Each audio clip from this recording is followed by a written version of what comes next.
Happy Halloween. Nah, it's EK from EK Gorman Designs, and I am sneaking back in to share another in the series of Boo Baby Monsters and Boo Baby Bride couples. Today is part 2 featuring Dracula and His Bride. I have combined 2 different digital stamps from Oddball Art to make up cute little baby Boo couples. And today I am featuring Dracula. I've got a running gag going, and I will say it in every video, but based on the Boo Baby Brides and the Boo Baby Monsters, it's proof that girls mature faster than boys. I am, however, seriously in love with this little couple. I think they are just too cute. Dracula's trying to be all tough, and his bride is all trying to be sexy, neither of which they are yet, because they're just babies. I made a major mistake in coloring this card. I was so excited about the red that was going to be major pops within this card that I colored the red first. One should never color red first because it is the easiest to bleed.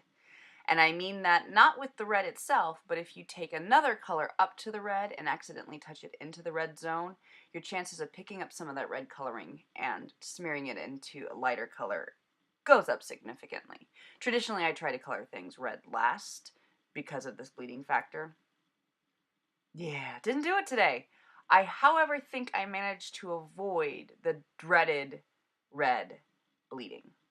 For the skin tones of these two, I knew I wanted a deathly pallor. Like, think really pale white, like you think vampires to be. However, I wasn't quite certain how to go about a really pale white and yet still having depth, dimension, and actual warmth within the skin tone. So I tried some new markers to me. I finally finished out the brown collection, or the earth tone collection of my Copic markers with the E80 series.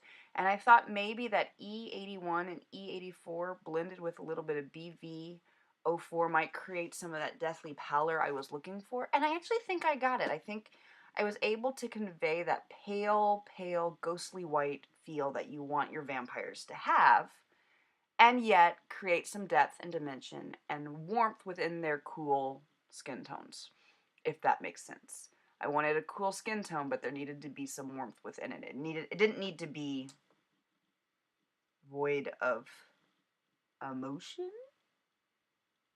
Is that what I'm aiming for? Anyway, I think I was able to convey what I was looking for with this color, and I'm going to have to remember it in the future that it creates a good vampire skin. Yeah, we'll go with that term, vampire skin.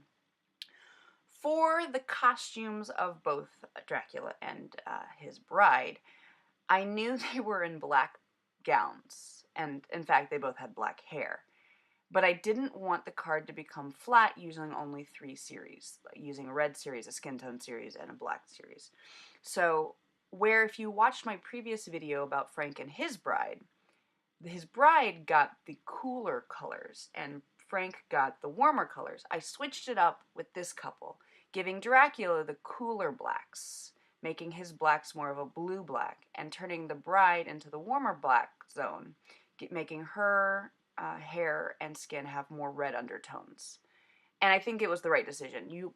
One thinks of Dracula and his tuxedo in the classic sense being a very crisp black. And of course, I don't use black with my Copics because the black Copic marker becomes a void of nothingness.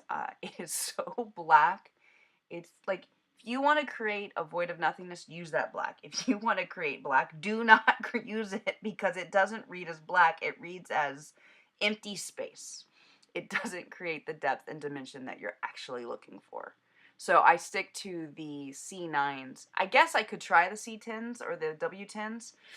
I don't know them. I am ironically, in the warm grays and cool grays, I own the odd numbers. So 00 through 9. In the neutral, I own only N0, N2, 4, and 6. And I have yet to, venture into that other gray zone. I'm trying to hold off on it. There are other colors I'd like to purchase. I still don't own a full complete set. I am slowly, one marker at a time, working my way back to a complete set, or working my way into a complete set. I find, though, that now I have to do refills instead of new markers because, yeah, I color with my Copics a lot. I have now moved over to the dress of Lady Dracula. I don't know, does Lady Dracula have a name? Anybody know it? If you know it, throw it in the comments below because I'd be really curious. I just kind of think of her name as Dracula's bride the way I think of Frankenstein's bride being the bride of Frankenstein. For her dress, I used the 5, the 7, and the 9 in the warm, but for her hair, I knew I needed a little bit more depth and dimension in her hair. So I actually pulled out the W3 as well so I could get some really light shades in her hair. And I'm not a hair, I've been coloring a lot of hair lately. I mean, a lot of little characters with hair, and I am not good at coloring hair. However, with all the different hair I've been having to color, I think I might be getting a little better. Not great, definitely not somebody you should be learning from, but I'm getting better. It's coming along.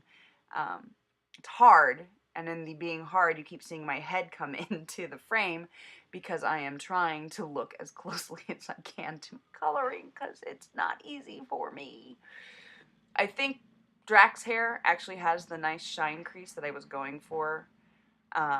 And the blending out of 4 colors from the darkest color on his bride, I think I lost some of my dark colors. Actually, I know I did. So I took back in the darkest of colors and kind of re-highlighted the areas where I needed the depth. My bigger concern wasn't actually her hair. It's that I really lost some of the dark colors in her body. As I did with my previous card, if you watch the first part of this series, I am adding some yellow to the sentiment because I think it helps it pop.